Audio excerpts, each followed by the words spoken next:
अच्छा, हमारे पास कुछ जो हैं वो वर्कड एग्जांपल्स हैं टेक्स्ट बुक के अंदर।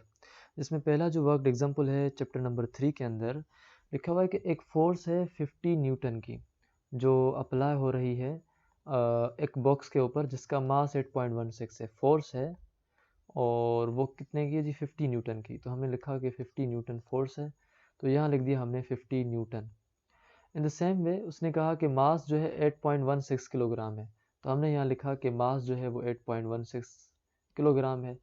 उसके बाद जो उसकी एक्सेलरेशन है वो right across horizontal, what is the acceleration of the product produced in the box.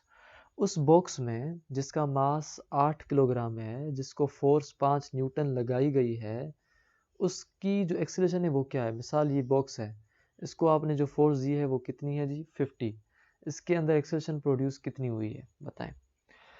और तो फार्मूला आपका मालूम है कि हमारे पास होता है F is equal to M A, और F is equal to M A में हमने मालूम करना है ए का। तो ये जो आपके पास ए एम जो है मल्टीप्लाई में जब इस साइड आएगी तो डिवाइड की हो जाएगी। तो मतलब ये हुआ कि F upon M is equal to A, या फिर हम ऐसे कहेंगे A is equal to F upon M. तो A is equal to F upon M है, एफ का जो वैल्यू है वो 50 है, एम का जो वैल्यू है वो है 8.16। जब आपने उसके साथ डिवाइड किया तो आपको जो वैल्यू मिला वो मिला 6.12 मीटर पर सेकेंड स्क्वायर। तो ये है पहले वर्कड एग्जाम्पल 1 का आंसर। उसके बाद जो एग्जाम्पल नंबर 1.2 है, यहाँ हमें जो मालूम कहा गया है कि एक हॉकी पक है विथ मास ऑफ 0.2 किलोग्राम। तो हमने भी यहाँ लिख दिया कि मास जो है वो उसका 0.2 किलोग्राम है। स्लाइडिंग ऑन द आइस, वो बर्फ़ के ऊपर फिसल रहा है, स्लाइड कर रहा है। जिस वेलोसिटी के साथ वो आइस पक स्लाइड कर रहा है, हॉकी पक, उसकी वेलोसिटी है 10 मीटर पर सेकंड। तो यानी कि शुराती है, इसी वजह से हमने यू लिखा 10 metre per second. It collides with a wall, wall के साथ वो टकराता है, and bounces back with velocity of 8 metre per second. टकराने के बाद वो जिस वेलोसिटी के साथ वापस आता है यानी final velocity v 8 metre per second. यहाँ तो माइनस नहीं लगा हुआ, यहाँ लगा हुआ है माइनस। अब माइनस क्यों लगा हुआ? माइनस इस वजह से क्योंकि वो वापस आ रहा है। The collision last for 0.1 second, उसका जो टाइम है वो आपके पास है 1 second. Calculate the impulse experience by the hockey, उस हॉकी पक से को इम्पल्स कितना मिला वो कैलकुलेट करें। And the change in its momentum, एक इम्पल्स और दूसरा मोमेंटम जो उसके अंदर चेंज आ रही है वो दोनों आप कैलकुलेट करें। तो इसी वजह से हमने लिखा कि जे जो है वो किसके बराबर है और मोमेंटम किसके बराबर है। अब यहाँ आपके पास हमने लिखना है इसका आंसर। अगर हम इसके आंसर की जानिब जा रहे हैं तो हम यहाँ ये चीज़ डिस्कस कर सकते हैं कि जो हमने ये फार्मूला पढ़ा था कि जो चेंज इन पी है वो हमारा बराबर होता है M V minus M U के दरमियान। अच्छा, ये चीज़ हमें मालूम है कि जो ये बराबर है M V minus M U के, तो ये change in B M V minus M U के किस तरह है वो हमने कुछ इस तरह से पढ़ी थी कि मिसाल के तौर पर ये जो चेंज इन मोमेंटम है वो बराबर होती है final momentum minus initial momentum के। क्योंकि चेंज हम तब भी मालूम करते हैं जब हम फाइनल में से इनिशियल को माइनस करते हैं। पी एफ का मतलब है M V F minus P I का मतलब है एम वी आई। अब वी एफ के बजाय अगर आप एम वी लिखें और वी आई की जगह अगर आप एम यू लिखें तो आप फार्मूले में लिख सकते हैं। तो ये फार्मूला आपके पास है चेंज इन मोमेंटम का कि M V minus M U. M की जगह आपने 0.2 एम का वैल्यू पुट किया, वी की जगह आपने वी का वैल्यू -8 पुट किया। -8 क्यों है? जैसे मैंने पहले बताया कि वो आपका ऑब्जेक्ट जो है वो कोलिजन के बाद बाउंस बैक कर रहा है यानी कि पीछे की जानिब जा रहा है। तो माइनस ये फार्मूले वाली, और ये एम जो है 0.2, और ये जो आपका यू है वो हमारा 10 सेम है। उसके बाद जब हमने इन सब को आपस में किया मल्टीप्लाई, तो वैल्यू 0.2 को मल्टीप्लाई किया हमने -8 के साथ तो वैल्यू मिला हमें -1.6। ये माइनस सेम, इनको जब हमने माइनस मल्टीप्लाई किया तो हमें वैल्यू मिला 2। और जब हमने इन दोनों को आपस में मल्टीप्लाई किया, सॉरी मल्टीप्लाई नहीं बल्कि हमने इनको दोनों वैल्यू माइनस के हैं, जब दोनों वैल्यू माइनस के हैं तो हमने इनको समझें दो कर्ज ऐड किए हैं, दो माइनसेस ऐड किए हैं। तो दोनों माइनसेस ऐड होके हमें जवाब देती हैं -3.6 6 kilogram into metre per second, ये आपकी है मोमेंटम। उसके बाद जो चेंज इन मोमेंटम है इसकी वो बराबर है हमारी 3-3.6 न्यूटन इंटू सेकेंड के आंसर आता है। अब हमसे जो दूसरा सवाल है वो ये कहा गया है कि आप इम्पल्स को भी फाइंड करें, लेकिन आपको ये मालूम होगा कि हम पिछले डिस्कस करके आए हैं कि इम्पल्स जो है वो चेंज इन मोमेंटम के बराबर है।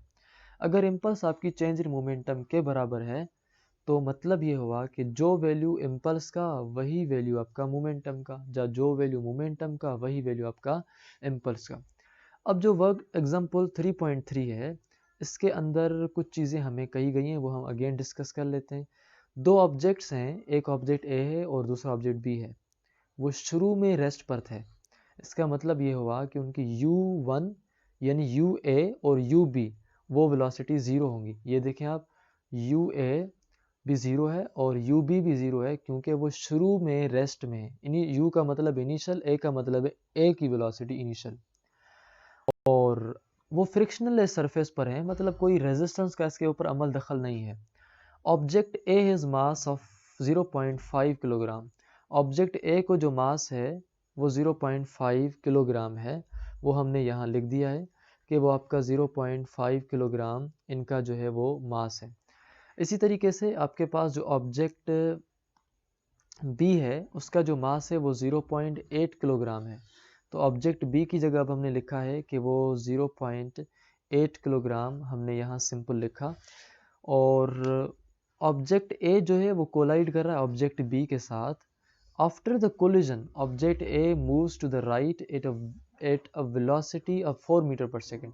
टकराने के बाद यानी कि फाइनल वेलोसिटी ए की वो है 4 मीटर पर सेकेंड, और बी जो है वो मूव कर रहा है left with the velocity of 2 metre per second. तो इसी वजह से हमने फाइनल वेलोसिटी जो बी की लिखी वो -2 लिखी। अब माइनस की हम क्यों दे रहे हैं, क्योंकि यहाँ हमारे पास आपका ऑब्जेक्ट जो है वो लेफ़्ट की जानिब जा रहा है। अगर आपका ऑब्जेक्ट लेफ़्ट की जानिब जा रहा है यानी कि उसके अपोजिट डायरेक्शन में जा रहा है तो हम देंगे माइनस। अब हम फार्मूला जो है वो कैलकुलेट कैसे करते हैं, ये हमें मालूम है कि जो टोटल मोमेंटम है before the collision is equal होता है P I is equal to m1u1 plus m2u2। P I हमने लिखा, m1 की जगह हमने m1 का वैल्यू, u1 की जगह हमने u1 ua का वैल्यू। सिर्फ हमने क्या करना है कि 1 की जगह a लिखना है और 2 की जगह b लिखना है, क्योंकि अब हमने फार्मूले को थोड़ा करना है रिप्लेस। और 2 की जगह हमने लिखा b और u2 की जगह हमने लिखा ub। जब सारे वैल्यूज़ को आपने लगा दिया तो आपको जो इनिशियल मोमेंटम मिली वो मिली है ज़ीरो। अब इनिशियल मोमेंटम हमें ज़ीरो क्यों मिली है, वो इस वजह से ज़ीरो मिली है क्योंकि वो दोनों ऑब्जेक्ट शुरू में थे ही रेस्ट में। अब सो the total momentum before and after collision of a and b is zero. लेकिन सवाल जो हमने या हमसे पूछे गए हैं वो टोटल 3 हैं। पहली चीज़ पूछी गई है ये जो आपके पास है, calculate the total momentum before collision, यानी कि वो हम यहाँ फाइंड करेंगे टोटल मोमेंटम बिफोर कोलिजन। दूसरी, calculate the total momentum after collision, तो वो हम फाइंड करेंगे यहाँ, calculate the total momentum after collision. तीसरी पूछी गई है कि calculate the kinetic energy before and after collision, तो calculate the kinetic energy before and after collision. इन तीनों को हम स्टेप बाय स्टेप अब हल करेंगे। सबसे पहले कि मोमेंटम जो टोटल अगर आपने कोलिजन से पहले हल करनी है तो हमें ये मालूम है कि m1 इनिशियल जो मोमेंटम है वो m1u1 प्लस m2u2 होती है, क्योंकि वो इनिशियल का हिस्सा ये है। तो पी आई यानी इनिशियल मोमेंटम m1 है, तो हमारे पास यहाँ जो नाम है दो ऑब्जेक्ट्स के 1 और 2 नहीं है, यहाँ हमने नाम दिए हुए हैं a और b। तो इसी वजह से जहाँ 1 है वहाँ आप लिखेंगे a, जहाँ 2 है तो वहाँ आप लिखेंगे b, बस ये फ़र्क है। तो 1 आपने लिखा कि 1 जो है वो आपकी बराबर है a के, m2 जो है वो बराबर है mb के, u2 जो है वो बराबर है ub के।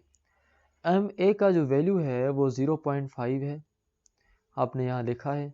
उसके बाद ua का जो वैल्यू है यानी इनिशियल वेलोसिटी वो 0 है, mb का जो वैल्यू है वो 0.8 है, ub का जो वैल्यू है वो 0.0 है। तो 0 जब इसके साथ मल्टीप्लाई हो तो 0, 0 जब इसके साथ मल्टीप्लाई हो तो 0, ओवरऑल जो इनिशियल मोमेंटम आई वो 0 I. So the total momentum before the collision of A and B is 0। और आप यहाँ ये कह के भी आए हैं कि टकराने से पहले वो दोनों ऑब्जेक्ट रेस्ट में थे। अब जब अगर कोई बॉडी रेस्ट में होती है तो जाहिर बात है उसकी मोमेंटम भी ज़ीरो ही आएगी। उसके बाद आपके पास है B, calculate the total momentum after the collision, collision के बाद उनकी टोटल मोमेंटम कैलकुलेट करनी है। Final momentum of A body, पहले मोमेंटम टोटल फाइंड करनी है। Final momentum of B body, A body की मोमेंटम भी और बी बॉडी की मोमेंटम भी। ए बॉडी की जब हम मोमेंटम लेते हैं तो P is equal to M V के फार्मूले से, बी बॉडी की भी लेते हैं तो P is equal to M V फार्मूले से। ए बॉडी की जब हम लेते हैं फाइनल मोमेंटम, तो ए के लिए हम लिखते हैं कि एम ए वी ए, क्योंकि एम भी ए का लेंगे वी भी ए का लेंगे तभी तो ए की मोमेंटम मिलेगी। तो P A is equal to M A V A, तो P A is equal to 0.5 into 4, क्योंकि एम ए का जो वैल्यू है वो हमारा 0.5 है और वी ए का जो वैल्यू है वो है 4। जब उन दोनों के साथ आपस में वो मल्टीप्लाई हुए तो मल्टीप्लाई होने से जो वैल्यू मिला हमें वो है 2 न्यूटन इंटू सेकेंड। तो मूव टू द राइट, ये जो बाल है आपका वो राइट की जाने मूव होगा। उसके बाद फाइनल मोमेंटम जो है बी बॉडी की वो P is equal to M V है और बी बॉडी है, इसी वजह से P को आपने लिखा पी बी, एम को लिखना आपने एम बी, वी को लिखा आपने वी बी। तो एम बी का जो वैल्यू मिला हुआ है, मास जो बी वाला है उसका जो वैल्यू आपको मिला है वो है 0.8। वेलोसिटी जो बी है उसका वैल्यू आपको डेटा मिला हुआ है -2। तो पी बी यानी momentum of B ball is -1.6 into newton into second. अब -1.6 इस वजह से इसकी मोमेंटम आई है क्योंकि वो लेफ्ट साइड मूव कर रहा है। अब हमारे पास है इसका जो तीसरा ऑप्शन या तीसरा सवाल था कि calculate the kinetic energy before and after the collision. Collision kinetic energy उसकी टकराने से पहले और टकराने के बाद मालूम करें। काइनेटिक एनर्जी बिफोर कोलिजन हम एक जगह से फाइंड करेंगे, दूसरे हिस्से में हम kinetic energy after the collision find करेंगे। काइनेटिक एनर्जी बिफोर कोलिजन के लिए भी फार्मूला काइनेटिक एनर्जी का वही है जो पहले हम पढ़ रहे हैं 1/2 एम वी स्क्वायर, यहाँ भी उसका वही है kinetic energy 1/2 M V square. लेकिन थोड़ा फ़र्क है, हम इसको जूम आउट करते हैं। वो ये फ़र्क है कि जहाँ आपके पास kinetic energy before the collision है वहाँ आप लिखेंगे P I is equal to m1u1 plus m2u2। जहाँ आपके पास फाइनल है, आफ्टर के बाद जाहिर बात है मोमेंटम फाइनल हो जाती है, इसी वजह आपने लिखा है वहाँ पी एफ और वहाँ आप लिखेंगे m1 तो सेम लेकिन u1 के बजाय आप लिखेंगे v1। पहले आप लिख रहे थे u1, अभी आप क्या लिख रहे हैं जी, अभी आप लिख रहे हैं v1 m2 v2। अब पी आई यानी कि इनिशियल मोमेंटम दरअसल जो है वो हम कह रहे हैं कि काइनेटिक एनर्जी है, क्योंकि काइनेटिक एनर्जी बिफोर कोलिजन हम फाइंड कर रहे हैं। तो काइनेटिक एनर्जी बिफोर कोलिजन का मोमेंटम का तो फार्मूला ये था, लेकिन अब आपने इस फार्मूले से काइनेटिक एनर्जी का फार्मूला कन्वर्ट करना है। तो जहां आपके पास मोमेंटम लिखी हुई थी आपने वहां लिखा काइनेटिक एनर्जी, m1u1 है लेकिन यहाँ 1/2 है mv के साथ, तो आपने यहाँ ऐड कर दिया 1/2। m1 आपने सेम लिखा, u1 आपने स्क्वायर दे दिया क्योंकि v के ऊपर स्क्वायर होता है। उसके बाद m2 सेम, यह आपका m2 है और u2 आपका ये सेम, लेकिन यहाँ 1/2 क्यों देंगे, क्योंकि काइनेटिक एनर्जी के फार्मूले में 1/2 होता है। तो आपने मोमेंटम के फार्मूले को अभी काइनेटिक एनर्जी के फार्मूले में कन्वर्ट किया, जैसे हमने इलास्टिक कोलिजन में भी ये चीज़ सीखी थी। अब हमारे पास ये सब चीज़ें जो हैं वो डिस्कस हो गई। अब हम जा रहे हैं आगे कि यहाँ जो m1 है वो आपकी बराबर है ma के, m2 जो है वो बराबर है mb के। तो kinetic energy body B A की before collision, kinetic energy of A लिखेंगे आप is equal to 1/2 M A लिखेंगे इंटू यू ए स्क्वायर लिखेंगे। एम ए का जो वैल्यू है वो लिखेंगे, यू ए का जो वैल्यू है 0 वो लिखेंगे। जब आपने 0 को इसके साथ मल्टीप्लाई किया तो सारा वैल्यू 0। तो kinetic energy of body before collision is 0 joule. Collision से पहले उनकी जो कोलिजन से पहले जो एनर्जी है वो 0 जूल है, because it is in rest, क्योंकि आप पहले कह के आए हुए हैं कि वो शुरू में रेस्ट में थे। अब हम जा रहे हैं काइनेटिक एनर्जी ऑफ बी। अब पहले हम एक कॉलम हल कर लेते हैं फिर उसके बाद हम दूसरे में जाएंगे। काइनेटिक एनर्जी जो है बी बॉडी की, जो उसकी इनिशियल पॉइंट पर थी, वो अब हम हल करने जा रहे हैं। Kinetic energy of body B before collision, collision से पहले, तो फार्मूला सेम है। Kinetic energy is equal 1/2 M B U B square. M B की जगह आपने उसका वैल्यू लिखा और यू बी की जगह पे आपने उसका वैल्यू लिखा। ज़ीरो है तो ज़ीरो के साथ मल्टीप्लाई किया तो आपका वैल्यू जो है ज़ीरो जूल आया। अब क्यों ज़ीरो जूल आया? क्योंकि आप कह रहे थे वो मोशन में बाद में आए, शुरू में वो रेस्ट में थे। जब शुरू में वो ज़ाहिरी बात है रेस्ट में थे, तो शुरू में उनको काइनेटिक एनर्जी फिर कहाँ से आई? काइनेटिक एनर्जी आती ही मोशन की वजह से, तो ये मोशन में तो आए ही नहीं है, तो शुरू में इनकी काइनेटिक एनर्जी हो जाएगी ज़ीरो जूल, ए की भी और बी की भी। अब हम जा रहे हैं उस दूसरे हिस्से के अंदर। काइनेटिक एनर्जी आफ्टर कोलिजन जब हम डिस्कस कर रहे हैं, तो हम यहाँ डिस्कस करें kinetic energy is equal 1/2 mv square, लेकिन आफ्टर है, इसी वजह से हमने मोमेंटम के फार्मूले में से हेल्प लेंगे कि मोमेंटम का फार्मूला था फाइनल का m1v1 प्लस m2v2। इस फार्मूले को अब हम कन्वर्ट करेंगे काइनेटिक एनर्जी वाले फार्मूले में ट्रिक के साथ, क्योंकि अगर हम इसकी डेरिवेशन खासन खास करेंगे तो ये बहुत बड़ी डेरिवेशन होती है। इलास्टिक कोलिजन के अंदर भी हमने यही किया था। तो पी एफ आपकी बराबर है काइनेटिक एनर्जी के। अगर तो काइनेटिक एनर्जी कहती है कि मेरे साथ 1/2 होता है, तो हमने यहाँ 1/2 दे दिया। उसने कहा मास भी होता है, तो हमने मास भी दे दिया। यहाँ V1 है, उसने कहा V1 अकेला नहीं, मेरे फार्मूले में V स्क्वायर होता है। अगर यहाँ V1 है तो उसको भी आप स्क्वायर दे दें, तो हमने इसी वजह से इसको दे दिया स्क्वायर। प्लस में यहाँ आपने दिया m2, लेकिन m2 के साथ 1/2 आएगा क्योंकि काइनेटिक एनर्जी में 1/2 आता है। V2 आपने दे दिया यहाँ स्क्वायर। यहाँ आपके पास जो m1 है वो आपकी बराबर है ma के, m2 जो है वो आपकी बराबर है mb के, क्योंकि उनके नाम ये हैं। तो kinetic energy of body A after collision, A body की काइनेटिक एनर्जी कोलिजन के बाद अब क्या होगी वो हम डिस्कस करें, फिर हम बी की करेंगे। तो kinetic energy of A is equal to 1/2 M into A into V A square. तो अब आपके पास है kinetic energy of A is equal to 1/2 आपका सेम, एम ए का वैल्यू आपने 0.5 लिखा, वी ए का वैल्यू आपने 4 स्क्वायर लिखा। काइनेटिक एनर्जी के इन दो वैल्यूज़ को, सब वैल्यूज़ को आपस में जब आपने मल्टीप्लाई किया, सब वैल्यूज़ को मल्टीप्लाई किया तो आपको जो वैल्यू मिला वो मिला है 4 जूल। तो काइनेटिक एनर्जी ए बॉडी की टकराने के बाद 4 जूल है। तो आपने यहाँ लिखा कि बॉडी ए एंड